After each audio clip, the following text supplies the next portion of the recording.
Assalamualaikum warahmatullahi wabarakatuh. Halo teman-teman semuanya. Perkenalkan, kami dari kelompok 1 Pembelajaran Biologi dan Bumi Antariksa kelas 2D PGSD yang beranggotakan Aldi Amal Birofik, Nur Laila Sari, Rianti Francisca, Sri Fitrianti, Tisya Anissa Yuliandini, dan Nidaul Hasanah. Dalam video ini, kami akan menjelaskan mengenai sistem peredaran darah, khususnya untuk kelas 5 SD. Sistem peredaran darah. Sistem peredaran darah adalah suatu sistem yang berfungsi mengangkut atau menyalurkan berbagai zat penting seperti nutrisi dan oksigen dari jantung ke seluruh tubuh. Jadi, selain udara atau air, darah adalah bagian penting di tubuh yang membuat manusia tetap hidup. Seperti yang sudah dijelaskan dalam pengertian tadi, bahwa darah membawa oksigen dan nutrisi ke seluruh bagian tubuh agar semua organ tetap bisa bekerja dengan baik. Sel-sel di tubuh kita bisa berfungsi karena darah mengantarkan oksigen. Jantung memompa darah ke seluruh tubuh untuk mengantarkan oksigen, kemudian kembali ke jantung lagi. Selanjutnya, sistem peredaran darah pada manusia. Sistem peredaran darah pada manusia termasuk peredaran darah tertutup dan ganda. Mengapa disebut peredaran darah tertutup? Karena darah yang dialirkan dari dan seluruh tubuh melalui pembuluh darah. Darah yang mengalir dalam pembuluh darah juga saling berhubungan. Kemudian, mengapa disebut peredaran darah ganda? Karena darah yang mengalir ke seluruh tubuh dengan melewati jantung sebanyak 2 kali. Berbicara mengenai sistem peredaran darah, pastinya membutuhkan organ peredaran darah. Organ peredaran darah pada manusia sendiri terdiri dari yang pertama, jantung. Jantung terletak di rongga dada sebelah kiri. Fungsi jantung adalah untuk memompa darah ke seluruh bagian tubuh. Jantung terdiri dari 4 ruang, yaitu serambi kanan, serambi kiri, bilik kanan, dan bilik kiri. Bilik kiri dan serambi kiri diisi oleh darah bersih yang mengandung oksigen dan akan dialirkan ke seluruh tubuh. Sedangkan bilik kanan dan serambi kanan berisi darah kotor yang sudah beredar ke seluruh tubuh dan membawa karbon dioksida. Antara serambi dan bilik dipisahkan oleh katup yang berfungsi menjaga agar darah yang ada di bilik tidak kembali ke serambi. Yang kedua adalah pembuluh darah. Pembuluh darah adalah saluran tempat mengalirnya darah dari jantung ke seluruh tubuh dan dari seluruh tubuh kembali ke jantung. Pembuluh darah terdiri dari pembuluh nadi atau arteri dan pembuluh balik atau vena.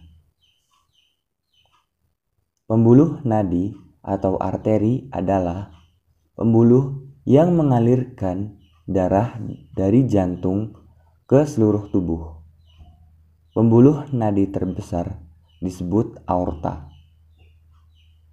Pembuluh balik atau vena adalah pembuluh yang mengalirkan darah dari seluruh tubuh kembali ke jantung. Pembuluh nadi dan pembuluh balik sama-sama bercabang. Ujung cabang pembuluh terkecil disebut kapiler. Pembuluh kapiler berfungsi sebagai tempat pertukaran antara oksigen dan karbon dioksida. Selanjutnya, perbedaan pembuluh nadi dan pembuluh balik. Dari segi alirannya, pembuluh nadi arah aliran darah keluar dari jantung. Sedangkan pembuluh balik arah aliran darahnya menuju jantung. Pembuluh nadi membawa darah bersih atau kaya akan oksigen kecuali arteri pulmonalis. Sedangkan pembuluh balik membawa darah kotor atau kaya akan karbon dioksida kecuali vena pulmonalis. Pembuluh nadi sendiri memiliki dinding yang tebal, kuat, dan elastis. Sedangkan pembuluh balik memiliki dinding yang tipis dan kaku. Dari segi letaknya, pembuluh nadi terletak di bagian dalam, sedangkan pembuluh balik terletak di bagian permukaan kulit. Pembuluh nadi memiliki denyut yang terasa, sedangkan pembuluh balik denyutnya tidak terasa. Pembuluh nadi apabila terluka, darah yang keluar akan memancar, sedangkan pembuluh balik apabila terluka, darah yang keluar akan menetes. Pembuluh balik sendiri memiliki satu katup di dekat jantung, sedangkan pembuluh balik memiliki banyak katup. Organ-organ peredaran darah tersebut saling berhubungan dalam sistem peredaran darah manusia, di mana dalam peredaran darah ganda terdiri dari sistem peredaran darah besar dan sistem peredaran darah kecil. Peredaran darah besar adalah peredaran darah yang mengalirkan darah dari jantung ke seluruh tubuh, kemudian kembali lagi ke jantung.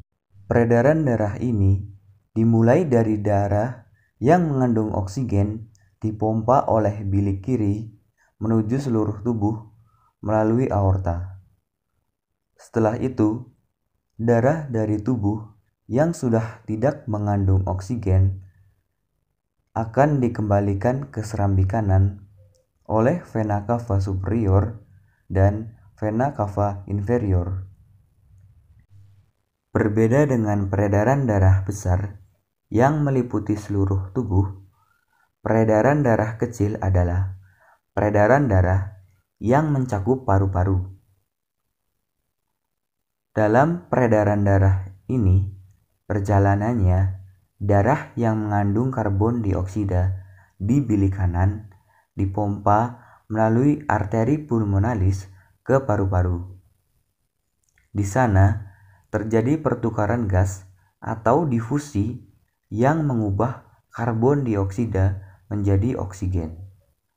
Setelah keluar dari paru-paru, darah dialirkan oleh vena pulmonalis ke serambi kiri.